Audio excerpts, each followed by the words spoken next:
We didn't move to Portugal just for sunshine. Not for the beaches or the pastries or even the promise of a slower pace. Although, let's be honest, those all help. We moved for something we couldn't quite name at the time. Something we didn't even realise we were missing until we got here. Back in Canada, everything looked good on paper. We had the house, the routines, the kids thriving in school, the business doing well, but deep down something always felt off. It's like we were living life on fast forward, doing all the right things, but rarely actually feeling them. We'd wake up early, rush through breakfast, get everyone out the door, handle work, school runs, errands, dinner, laundry, and then crash into bed wondering where the day went. Every day felt productive, but not present. We weren't unhappy, we were just numb. And somewhere along the line, we realised that life was slipping past us while we were busy trying to keep up with it. So one day we sat down, Amy and I, and asked the kind of question you usually avoid asking because you already know the answer. Are we living or just existing? That question changed everything. Before Portugal, our life was full schedules, full inboxes, full of stuff, but not full of the things that mattered most. The pace of life in Canada had become the invisible current we didn't even realise we were caught in. Everyone around us was running the same race, working hard, saving up, planning for someday, but someday never came. We talk about slowing down, you know what happens, the next busy season comes, and the kids get older faster than you thought. I remember one night after dinner, Amy looked across the table and said quietly, "When was the last time we just sat still without planning the next thing?" I didn't know. I'm always planning ahead. That silence told us more than words could. We started talking about Portugal that night. Just a dream, a what if. What if we moved somewhere slower? What if we could actually live a life that felt lighter? And once that seed was planted, it just wouldn't leave us alone. We'd find ourselves watching videos of Portuguese villages late at night, wondering what life would look like there. Eventually, we stopped asking what if and started asking why not. So we sold everything, packed up our 5 kids, and booked one-way tickets to Portugal. The morning we left, the kids were excited, I was terrified, and Amy, well, she was somewhere between both. But when the plane lifted off, we looked at each other and knew. We weren't running away from something, we were running towards something better. The very first morning in Portugal, I noticed the silence. Not empty silence, peaceful silence. The sound of birds, roosters somewhere down the valley, the faint echo of church bells, the kind of quiet that actually lets you hear yourself think. We had rented this old stone house surrounded by olive trees. The walls are thick, the floors are cool, and when the sun hits the mountains, it feels like the world slows down with it. We woke up that morning, made coffee, and sat outside just listening. No rush, no schedule, no phone buzzing. The kids ran outside to explore. They came back muddy, smiling, holding rocks and flowers like they'd found treasure. And in that moment, we realised this is what we came for. The simplicity, the presence, the chance to live a life we don't need a vacation from. Here people take time. They talk, they greet you on the street.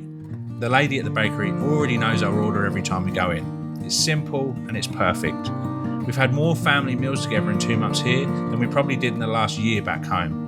We eat slower, we talk more, we actually taste our food instead of inhaling it between tasks. Portugal doesn't just slow your days, it slows your mind. And when your mind slows down, your heart finally catches up. What surprised us most wasn't Portugal itself, it was who we became here. We realised how much of our lives back home revolved around business. Being busy made us feel important, being tired made us feel accomplished. But here, people don't brag about being busy, they brag about being happy. When locals ask how your day was, they don't mean, what did you do? They mean, did you enjoy it? And that simple difference changed us completely. We used to chase convenience, quick meals, fast service, drive-throughs. Now we drive 30 minutes to a tiny market just to buy vegetables from a woman who remembers our kids' names. Back home, we'd scroll through our phones to unwind. Here, we sit by the fire and talk, or sometimes we just sit. The funny part, we thought slowing down would be easy. It's not. The first few weeks, I'd catch myself feeling guilty for not being productive. I'd think, shouldn't I be doing something right now? But that's the conditioning talking. The one that tells you rest is laziness. Portugal is teaching us that rest isn't lazy, it's necessary. The slower pace forces you to face yourself, to notice what you've been avoiding, your thoughts, your habits, even your kids' voices. And honestly, that's the best kind of uncomfortable. It's what growth feels like. We've learnt that peace doesn't come when life gets easier. It comes when you finally stop running from it. At night, when the house is quiet and the fire is burning low, Amy and I talk about how different our lives feel now. We notice everything. The smell of wood smoke, the church bells at dusk, the fog settling in the valley. Your kids notice it too. They play outside longer, they talk to neighbours, they ask questions about everything. Levi said to me the other day, "Dad, I like it here. It feels like the days are longer." And he's right. They are longer. Not because the clock changed, but because we're actually living in them now. We've traded having more for being more. Our days aren't perfect, some are hard, the language is tough, the rain leaks through the roof sometimes, and every piece of paperwork takes 14 signatures and 3 cups of coffee. But it's all part of it. The beauty here is in the imperfection. You biting it with your mouth? You start to realise that life isn't supposed to be efficient, it's supposed to be experienced. Portugal teaches you that small things are the big things. The morning sun through your kitchen window, the way the baker smiles at your kids, the peace that comes from sitting still and realising you don't need more, just enough, and we finally have that. If you're watching this because you're dreaming about moving to Portugal or somewhere new, here's the truth. Gonna bring you along? It's not easy. You'll cry, question yourself, you'll miss the people and the comforts you left behind. But it will change you. It will strip life down to its essentials and show you who you are without all the noise. You'll learn that peace isn't a location, it's a choice.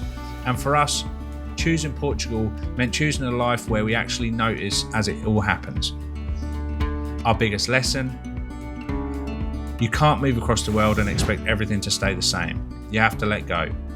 And when you do, you make room for something better, something new to grow. We came here chasing a dream, but what we found was a way of living that finally feels like us. Where do they sell Dr. Pepper? So if you're on your own journey, whether it's a move, a dream, or just a desire to slow down, take it from us. It's not easy, but it's worth every second.